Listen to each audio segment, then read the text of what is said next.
hip-hop.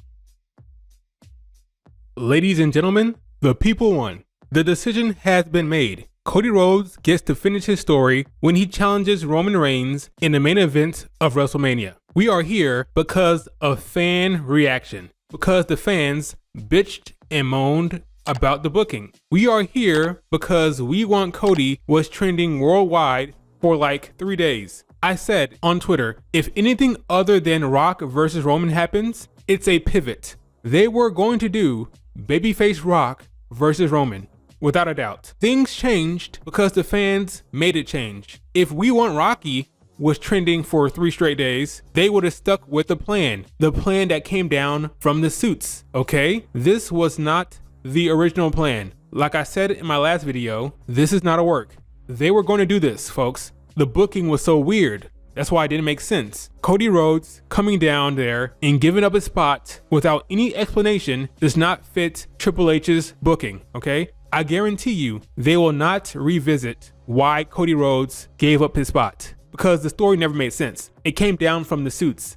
We will never know why Cody Rhodes was so indecisive when this whole entire time he was determined to finish his story. Not a work, okay? They were going to do it. They were going to do Roman versus The Rock, but the fans did not let it stand. The Rock was not about to be embarrassed in the main event. So credit to him, he pivoted. They made the change. So I give them credit for that. So what was the pivot? Well, The Rock is now heel. We're now dealing with this bloodline Rock or corporate Rock as opposed to babyface Rock wanting to take on Roman. This is far more interesting and compelling. So Seth Rollins walked out there and he was very much interested to know who Cody Rhodes was going to pick. He was interrupted by Roman Reigns. Roman Reigns walked out there and said, "Sorry, Cody, it took too long. It's my decision now, and I'm picking The Rock." So then The Rock goes out there, and the crowd is booing, and rightfully so. There's some Rocky chants in there. It's a mixed crowd, but for the most part, they were booing. And he kind of does his TED Talk and presents this PowerPoint presentation about his family legacy and what it means to the industry and why a matchup between him and Roman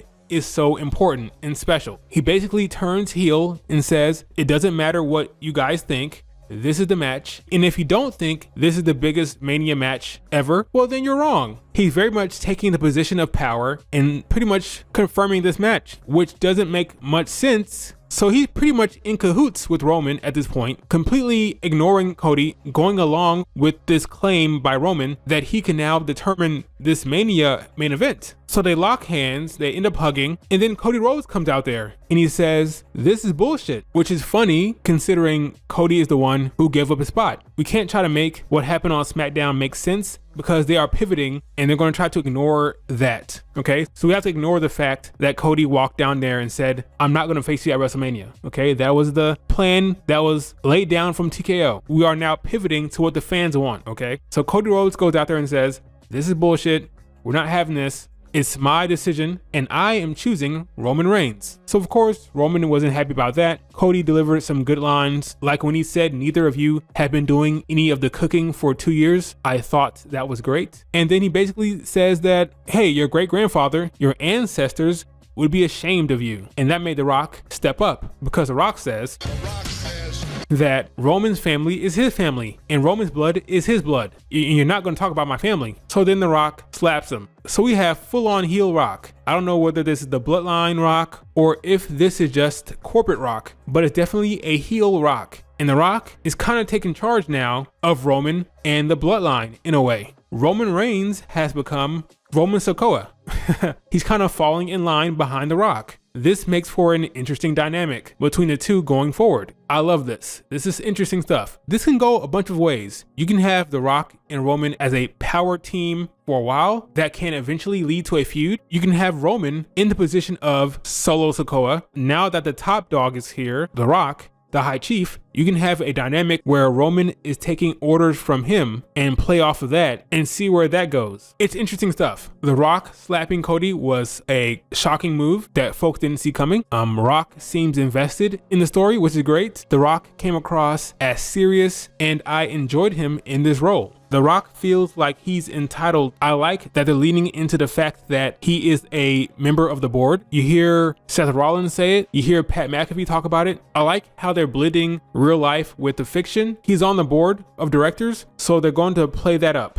And maybe he can use his sway and influence to make decisions. Let's assume for a second that Cody Rhodes finishes his story. You can have The Rock as a bit of a authority figure causing problems for Cody for a while. And that could be interesting because we've never seen The Rock in that light, in that position. They know damn well that The Rock being on the board of directors is known by the audience. So it's smart to lean into that if you're doing this heel character. This is good, but I'm telling you, it's only happening because the fans bitched and complained about how bad the booking was. If they would have cheered The Rock and praised this main event of Rock versus Roman, we would still have it. They pivoted because of the backlash. So after The Rock slaps Cody, the cameras capture this segment between The Rock, Roman, and Triple H, where The Rock tells him to fix it, almost as if he's giving him an order as a board member. So The Rock is giving off this whole vibe of, we can do whatever we want and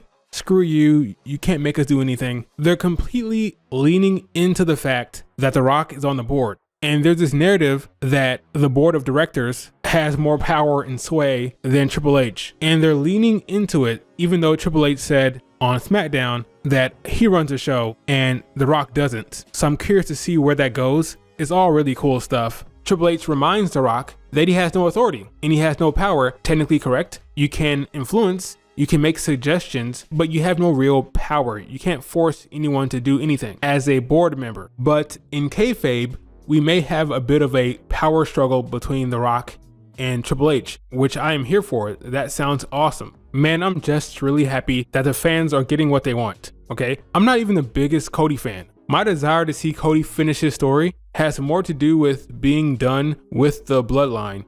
I think it's time for something new. That being said, I have to admit, The Rock has kind of juiced up this story and I'm now more interested in the bloodline storyline. I still think that Cody should finish his story, but I will admit that The Rock has got me interested in what's happening with this family dynamic, this high chief, tribal chief situation between The Rock and Roman. Where does that lead? Where is that going? I'm very interested in that. Like The Rock said, I think we're in for the long game, folks. I believe The Rock and Triple H will be in a feud for maybe the whole year. As far as what this means for Cody, he may be taking on heel Rock and heel Roman in a feud. This is going to be huge for Cody Rhodes. He's going to be one of the biggest and most popular babyface champions of all time if he's going to be feuding against heel Rock and heel Roman, the tribal chief and the Hollywood chief, the corporate chief, you know, huge for Cody. Dwayne, being the seasoned actor, was the best performer up there. I thought he did great and really sold his anger and sold the heel turn, which I appreciated. I could very much see this heel version of The Rock leading to a babyface Roman down the line at some point. So I have to give credit to the WWE and Dwayne. They made things more interesting than they were before. They managed to pivot and made things more compelling. So kudos. I have to give them props for that. This is good. It's really good. I believe now the road to WrestleMania looks very interesting and fun with The Rock's involvement. So I'm looking forward to that. Great job, WWE. You fixed it. I'm impressed. What are your thoughts, guys? Did you like the pivot? Do you like heel Rock? Do you think Roman is going to turn on The Rock? Do you believe WrestleMania 41 will be babyface Roman versus heel Rock? Do you believe Cody will finish his story in the main event of WrestleMania this year? Let me know. Remember to like and subscribe, and I will talk to you later. Kip up!